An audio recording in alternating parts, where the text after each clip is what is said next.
and welcome to my channel, or welcome back to my channel. My name is Andy, sometimes Mouse, and I talk about books and book-related things, and today I am giving you my January wrap-up. Now, transparently, it is only the 25th of January, which means, of course, that there is 6 days left within the month. However, I have planned out my reading, and I have marked out on my tracker when I am going to be finishing some of these books, when I'm going to be starting them, etc. So all of these stats are accurate. The only thing that would give it a little bit of wiggle room is that I am joining my neighborhood book club and I am going to be starting that book. However, I don't know how quickly they finish books and what is the requirement of reading between. It seems very casual, so it doesn't seem like anybody cares, but I don't want to be that one guy who just discovered the book club, just started being a part of the book club and finished the book in a day. I don't want to be that guy. I'm not trying to be that guy right off the bat, you know? I'm gonna ease them into how fast I read. So I don't expect to finish that book this month, but never say never, right? I could end up finishing it. I don't think I will, though. January was an interesting month. January usually is like tied with May for my top months for reading every month without fail, or every year without fail. I don't know why that is. I think coming off of Clear Your Shit, you would think that I would like suddenly be burnt out on reading. That is not the case. It's like Clear Your Shit is over and my brain is like, I have to read all of the things so that I don't have things to read by the end of the year, which makes exactly none sense, but here we are.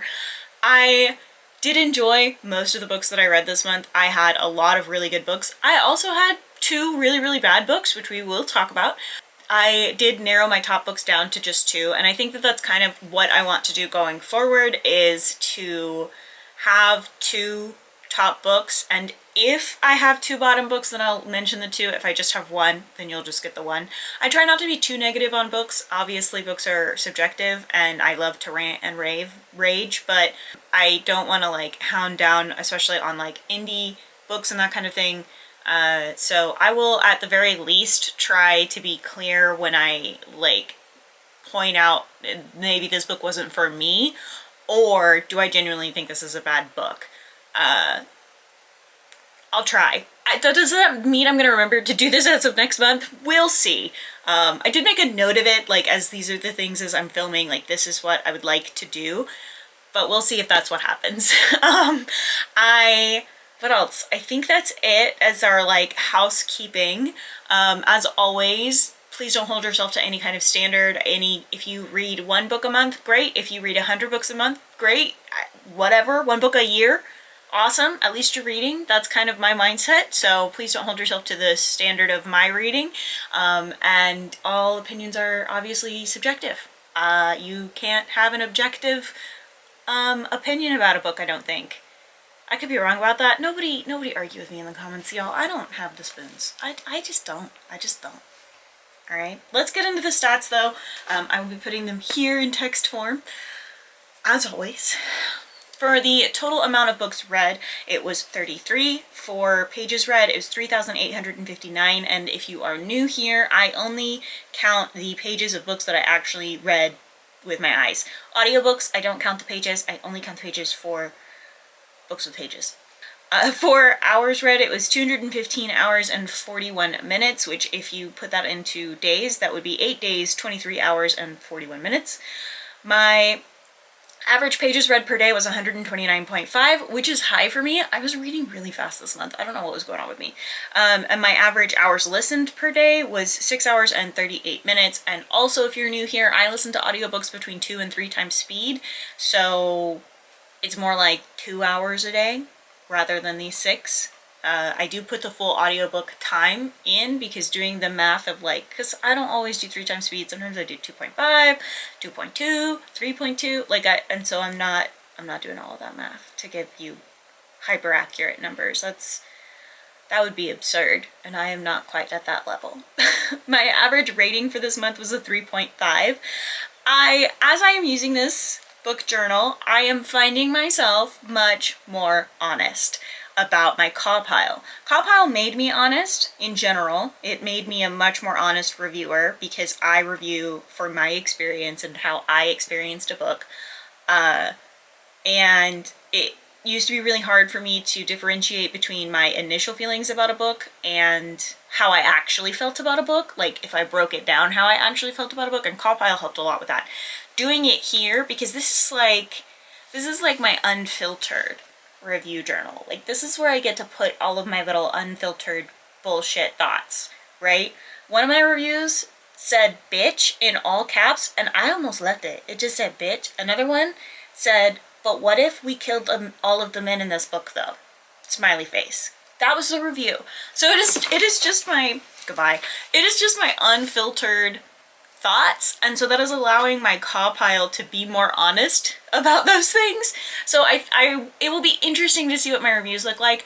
I also have started posting the caw pile rating in Goodreads. I would like to do that in Storygraph, but I don't know if the function to like bold text and stuff is the same, and I don't want to write my hotkey for that for Storygraph also, because that seems like a nightmare. But anyway, my average rating was a 3.5. And I will be interested to see how that goes through the rest of the year, because I think I had considerably less 4-star reads than I expected to have, than I normally do. Normally I'm a pretty gratuitous, is that the right word? I'm a pretty gratuitous reviewer. So it'll be interesting to see how that changes throughout the year through using this. Anyway, I'm rambling. I'm so sorry. I purchased a total of 3 books, which is a lot for me, which cost $35.46 total. So still under my $50 limit, which isn't really a $50 limit. It's more like I'd like to spend none money if I can. The books that I bought were Dragon Song by Anne McCaffrey, which that's because that is a childhood book, and I think that there are some things that it's important to have, especially as I am somebody who wants to have children and I would like to share reading with my children. And also I think it would be fun for when my husband's home for him to read those as well, just so he can kind of see the books that shaped me, I guess, now that he's a reader. I bought Midnight Blue Special by Shauna Maguire, which is the next book in the Encrypted series. So much like October Day, I like mass market paperback books. I didn't know I liked mass market paperback books because I don't like paperback books, but I don't like them. I like them a lot. And so they fit really well with the October Day books, and I just like them. And I want to read those physically so that I can mark them up.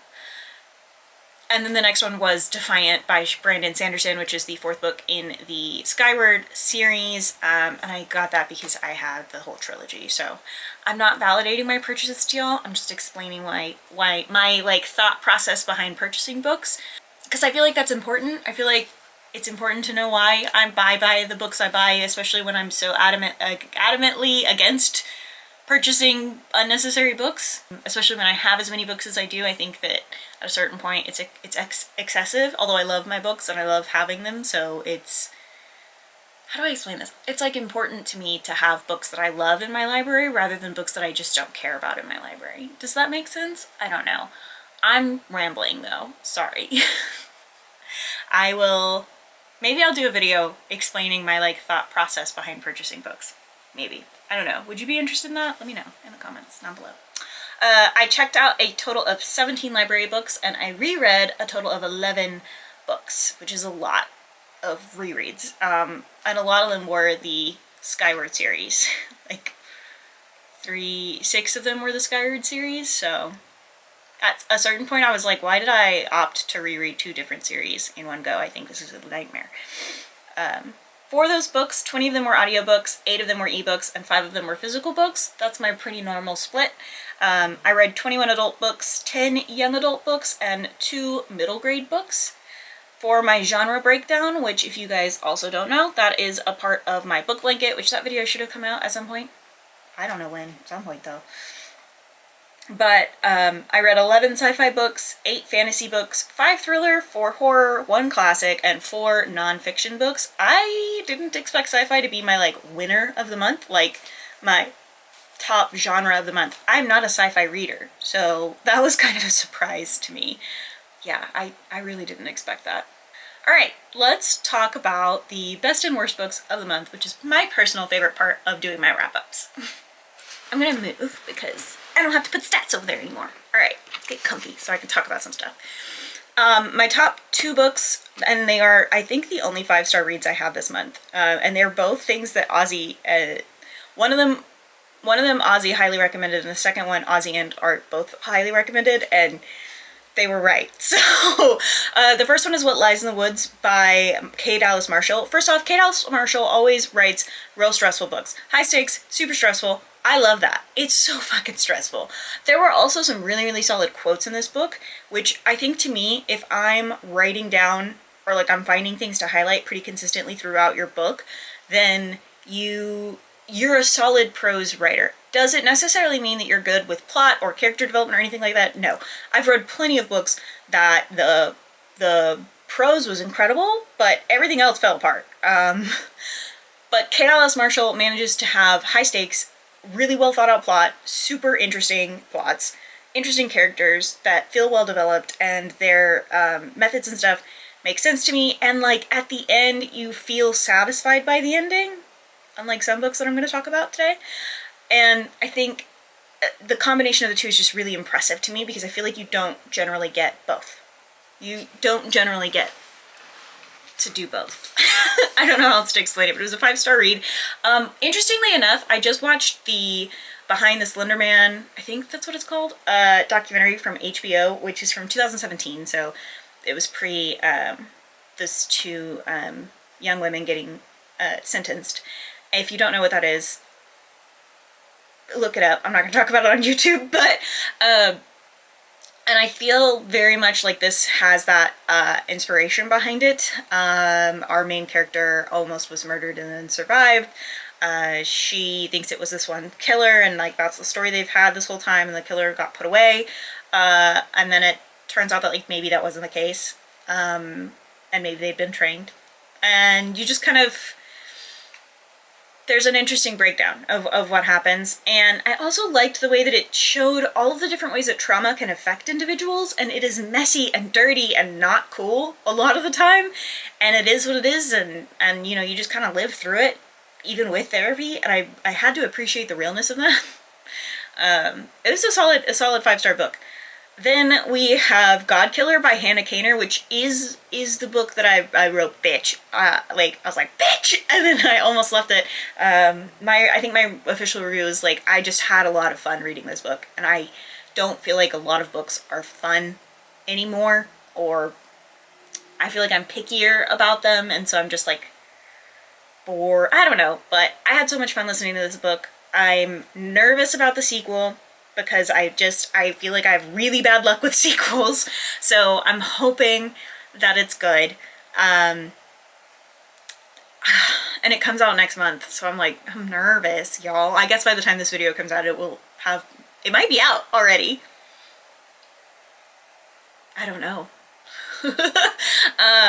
But I'm really nervous about it. But it was really, really solid. It felt very akin to Painted Devil? Painted Devils is what I'm talking about, but I'm talking about the book before it. My brain can't think of what the name of it is. But that. It felt very akin to that, except a little bit more adult. Like that meets The Wolf and the Woodsman by whoever wrote that book. Ava Reed. It felt like a mix of those two books. That's my best. Actually, that's all I'm gonna leave you with. That's my best descriptor. It was such a good book, though. I had such a fun time. It does end on a little bit of a cliffhanger for those of you who like hate cliffhangers. So you know, there's that. But for me, I know the sequel's coming out, so I'm like, whatever. I'm hyped either way. So those are my top 2 books of the month, and probably my only 5-star reads of the month. I had some other top books, but they weren't 5-star reads, so I just thought I would include the 5-star read ones. My worst books of the month. What's funny is I don't know which one to start with, because I'm like, which one will I rant about less so that I can just like get moving and get through it and then talk about the one I'm gonna rant about the most. The first one is The Perfect Child by Lucinda Berry. This one is a Kindle Unlimited book, and I was hesitant about it because it seems very, let's demonize mental illness. That is in fact what it does. I don't know why I'm surprised. It felt very orphan movie inspired, also inspired by the case with Natalia Grace. Felt very akin to that. Except there's no ending. To the point that I thought pages were missing. The book just stops. It just stops. It doesn't end. it just stops. I cannot emphasize enough that it just stops. Like, it literally feels like the chapter, like half the chapter's missing, several pages are gone, like Lucinda Berry ran out of time and just had to submit this as is. Like, that shit made me so mad. I was mad about so many things. I already knew I was gonna rate this book pretty low. The husband in the book deserves nothing but pain and trauma. He already has trauma, but he deserves worse. The wife in the book deserves all the therapy in the world. Her son deserves all the therapy in the world. That's a spoiler. I don't care. I don't think you should read this book. The evil daughter girl, I don't even know how to get into that, like, in a way that is appropriate. I don't feel like I'm educated enough to get into that conversation, but the way that the book handled that, Lucinda Berry was also not educated enough to handle that conversation, nor is she empathetic enough of a human being to handle that conversation. And I can tell you that simply based on the writing. But she wrote it anyway. And there's no resolution in this book. Not a single fucking thing gets resolved because it just ends. I got to the last page and I was like, where's the rest of the book? Where is the rest? So I had the audiobook because it also had the Audible book or whatever, and I went to the last chapter, listened, and it just ended. And I was like, oh, so this is just how the book ends then, by not ending. Okay, cool. I'll just end this video in the middle of a like, no, bestie, that's not how the fuck you make stuff. Anyway, annoying. The next one is Dirty Laundry by Richard Pink. If I could rate this 0 stars, I would have. Yeah, this shit was bad. This shit, I highly do not recommend ADHD people read it unless they want to wallow in self-pity and never amount to being any better than what they currently are. Unless they want to completely be so codependent on another human being for their well-being and be infantilized by that individual, and have every single part of their identity be wrapped up in the excuse of neurodivergency, sure, then you should read it. This book is a pathetic excuse for an ADHD book. Whew, I didn't realize I still felt so strongly about this. First off, not written by any kind of experts at all. The expertise is that one of them has ADHD and the other one doesn't. Also, I found out they are married and Richard's son has autism, and that makes me further concerned by the way that he talks about neurodivergency and the way that he treats it. Personally, he clearly resents his fucking wife who has ADHD, like super clearly resents her. I'm also concerned about the fact that they felt educated enough to write a book when as of the publication, they've only been together for 4 years, and she got diagnosed sometime in that 4 years, which means she's been diagnosed for less time than I have as of the publication of this book. To me, I'm not even educated enough to go around writing a book about all of the things you should do to manage your ADHD. I can give you some tips about what worked for me, but I don't think I could write a book about it and it be appropriately researched and appropriately backed. Now, do they include any resources of information? No. They just say things are ADHD things without any fucking follow through, and that's wild to me.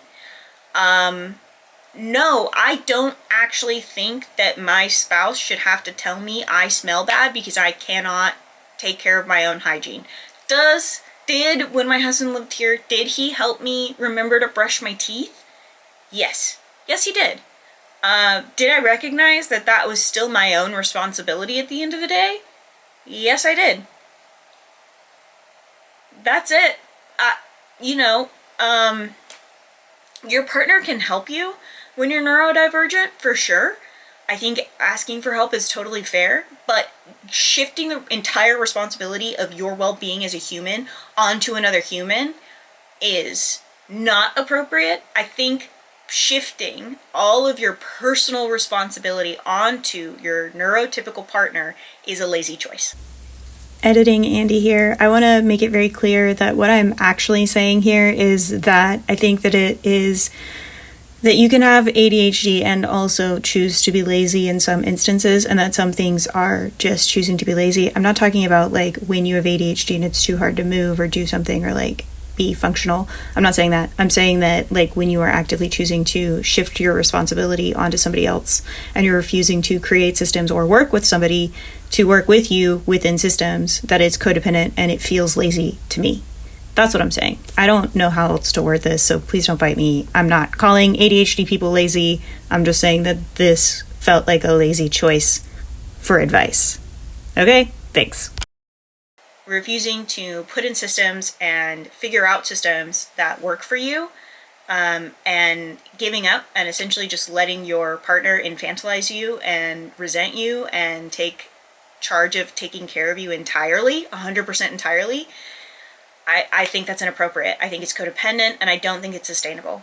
As noted by the language that Richard uses when referring to his wife. He outright resents the fuck out of her, and it's very clear. I will be interested to see how long that relationship lasts and is healthy. And you know, maybe I'm just a hater. Maybe I'm just a hater. I think that rest is important. Rest is a choice. Rest is okay. I think that at a certain point, there are some things that you need to be able to manage yourself. Because if you're so codependent on another person, like this book highly recommends being, what do you do when that person isn't there anymore? You have no systems in place. You have nothing in place to support you should that person no longer be there. And I don't even mean like leaves out of something like because of an argument or because they resent you or whatever. What if they died tomorrow? You have no systems in place. Your life will fall apart entirely because you have become so codependent on another person. Anyway, that's my reminder to take my meds. I already took them, but it did jar me out of this rage that I'm in.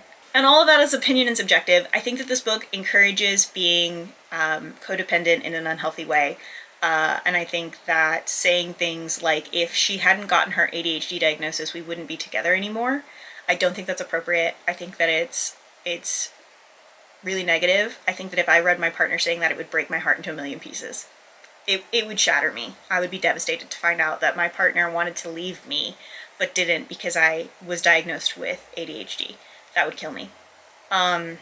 So, that was a long rant. This video is going to be long. It's going to be a lot to edit. Sorry in advance to me. That's my wrap up. Thanks for watching. If you enjoyed this video, let me know in the comments down below. Sorry for the rants and the rambling. I feel like I haven't really just sat down and chatted with you guys in a hot minute. For me, in a hot minute, I haven't filmed in like a month. If you didn't enjoy this video, let me know in the comments down below how I can make it better for you. If you have thoughts and opinions about my opinions, let me know. As always, opinions are subjective and I could be totally wrong. Please don't take offense to some of the things that I said about the Dirty Laundry book. Please understand where I'm coming from with that. It's based out of my own experiences and how this book read to me. That's how I feel. It's just how I feel personally. And I could be very wrong, and that's okay, and I'm willing to accept that. But if you enjoyed this video and enjoyed rambling and you're not already subscribed, don't forget to like and subscribe and share. Helps me out a lot. Engagement is important. What else? I think that's it. I post videos every Tuesdays and Thursdays at 10 a.m. Central Standard Time, except for the first full week of the month. So I will see you guys on Thursdays. On Thursday. After this Thursday. I'll see you on Thursday. Don't forget to take your meds, drink your water, and do something today to take care of yourselves. Okay, thanks. Bye.